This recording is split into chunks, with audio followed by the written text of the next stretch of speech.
নমস্কার বন্ধুরা, শানভি কুকিং ব্লগের আবার একটি নতুন রেসিপিতে আপনাদের সবাইকে স্বাগত জানাই। আজকে আমি একটি হেলদি ব্রেকফাস্ট রেসিপি আপনাদের সঙ্গে শেয়ার করব। তো চলুন বন্ধুরা, আজকের রেসিপি শুরু করা যাক। প্রথমেই এইরকম একটা বড় বোলে আমি 200 গ্রাম সুজি নিয়ে নিয়েছি। এরপর এর সঙ্গে অ্যাড করে দিতে হবে টক দই। এখানে আমি 3 চামচ পরিমাণে টক দই ব্যবহার করলাম।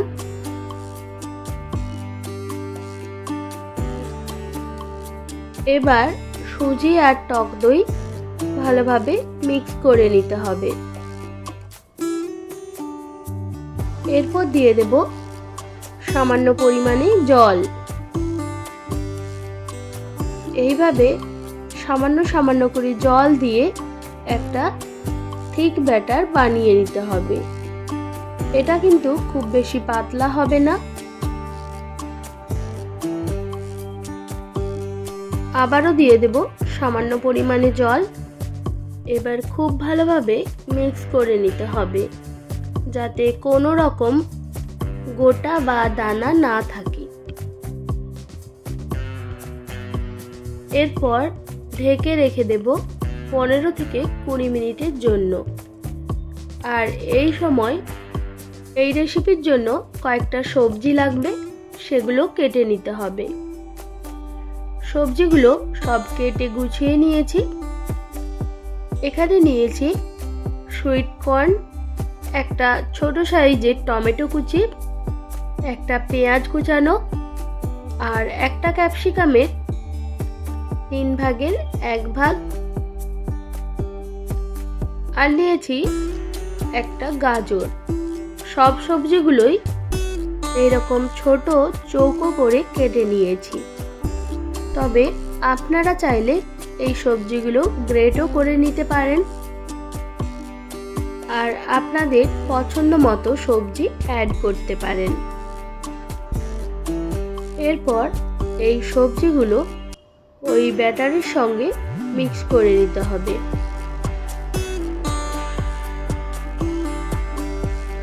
এবার একে একে সব সবজিগুলো সুজি আর দইয়ের যে ব্যাটার বানিয়েছিলাম এর সঙ্গে মিক্স করে দেব। বন্ধুরা, আমি এখানে সবজির পরিমাণ একটু বেশি রেখেছিলাম, তবে আপনারা চাইলে সবজির পরিমাণ কম রাখতে পারেন, আর সুজির পরিমাণ একটু বাড়িয়ে দিতেও পারেন। আর যেমন টক খেতে পছন্দ করবেন সেই পরিমাণে দইয়ের পরিমাণ কম বেশি করে নেবেন। সব সবজিগুলো দেওয়ার পর এবার ভালোভাবে মিক্স করে নিতে হবে।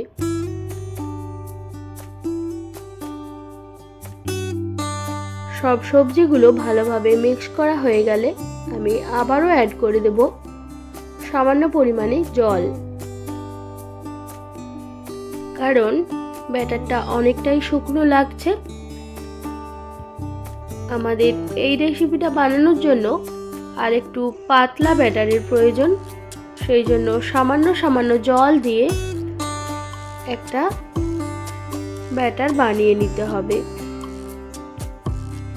এরপর অ্যাড করে দিলাম স্বাদ মতো নুন। নুন দিয়েও আবারও ভালোভাবে মিক্স করে নিতে হবে।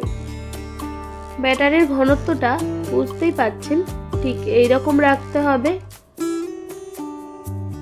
এরপর অ্যাড করে দেব এখানে আমি কয়েকটা কাঁচা লঙ্কা। কাঁচা লঙ্কাটা আগে থেকে অ্যাড করা ছিল না। আপনারা সব সবজির সঙ্গেই কাঁচা লঙ্কা অ্যাড করে দিতে পারেন, আর অবশ্যই ঝালের পরিমাণটা কম বেশি করে নেবেন। কাঁচা লঙ্কা দিয়েও ভালোভাবে মিক্স করে নিতে হবে।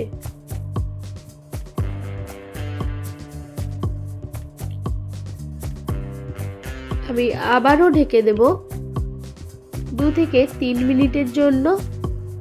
আর এই সময় যে ব্যাটারটা রেডি করা রয়েছে ওতে একটা তড়কা দেওয়ার জন্য কয়েকটা উপকরণ নিয়েছি হাফ চামচ কালো জিরে, হাফ চামচ কালো সরিষা আর নিয়েছি 1 চামচ গোটা জিরে।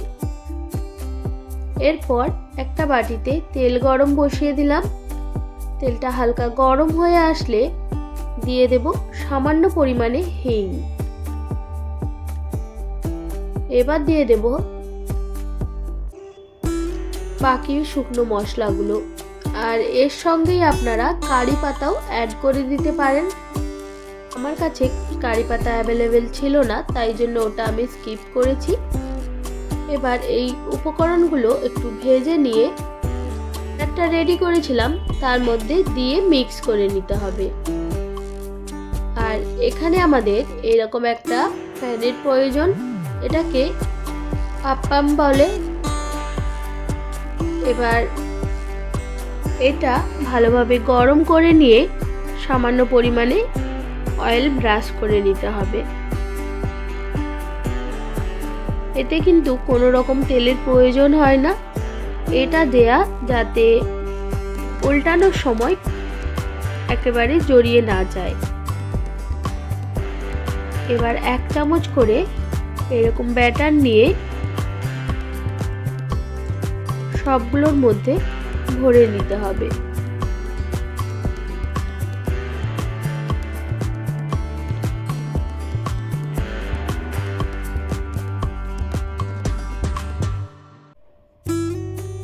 সবগুলোই দেয়া হয়ে গেলে গ্যাসের ফ্লেম একদম লোতে রেখে ঢেকে রেখে দেব 2 থেকে 3 মিনিটের জন্য।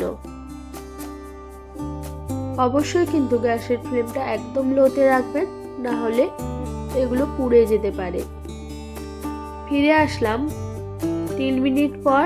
এবার ঢাকনা সরিয়ে সবগুলোর মধ্যে আবারও অয়েল ব্রাশ করে দিলাম। এবার একে একে সবগুলো উল্টে দিতে হবে।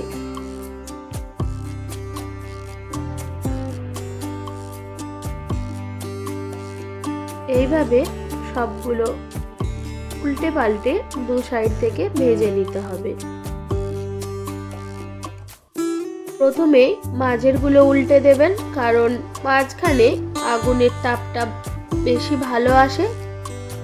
তারপর সাইডের গুলো এইভাবে উল্টে দিতে হবে।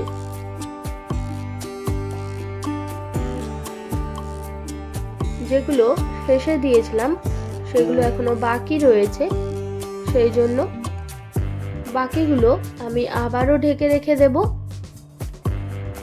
এরপর ঢাকনা সরিয়ে এবার বাকিগুলো উল্টে দেব।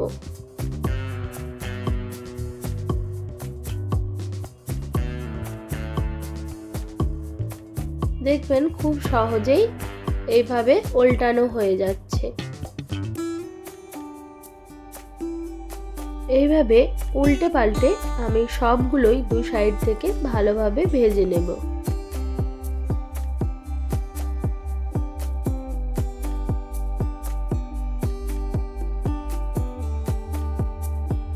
আর মাঝখানে যেগুলো দিয়েছিলাম সেগুলো 2 সাইড থেকেই ভালোভাবে ভাজা হয়ে গেছে। এবার এগুলো তুলে নিতে হবে। আর একইভাবে আমি আবারও ওগুলোর মধ্যে তেল ব্রাশ করে আবারও 1 চামচ করে ব্যাটার দিয়ে দেব। এইভাবে আমি বাকি সবগুলো বানিয়ে নেব। বন্ধুরা, আপনারাও এইভাবে বাড়িতে যে কোনো দিন ব্রেকফাস্টে বানিয়ে নিতে পারেন, কিংবা এইভাবে বানিয়ে আপনারা বাড়ির বাচ্চাদের টিফিনেও দিয়ে দিতে পারেন। এটা ভীষণ হেলদি, তার সাথে সাথে এটা ভীষণ টেস্টিও, আর খুব কম সময়েই এটা বানানো হয়ে যায়। এইভাবে আমি সবগুলো বানিয়ে নিয়েছি। এবার এটা আপনারা টমেটো কেচাপ বা আপনাদের পছন্দ মতো যে কোনো সস দিয়েই পরিবেশন করতে পারেন। আশা করি আজকের রেসিপি আপনাদের ভালো লেগেছে। ভালো লেগে থাকলে একটি like, comment, share and subscribe করে পাশে থাকার অনুরোধ রইল। আপনারা সবাই ভালো থাকবেন, সুস্থ থাকবেন। আপনাদের মূল্যবান সময় এতক্ষণ আমার সঙ্গে থাকার জন্য সবাইকে অনেক ধন্যবাদ। দেখা হচ্ছে আবার নতুন কোনো রেসিপির সঙ্গে।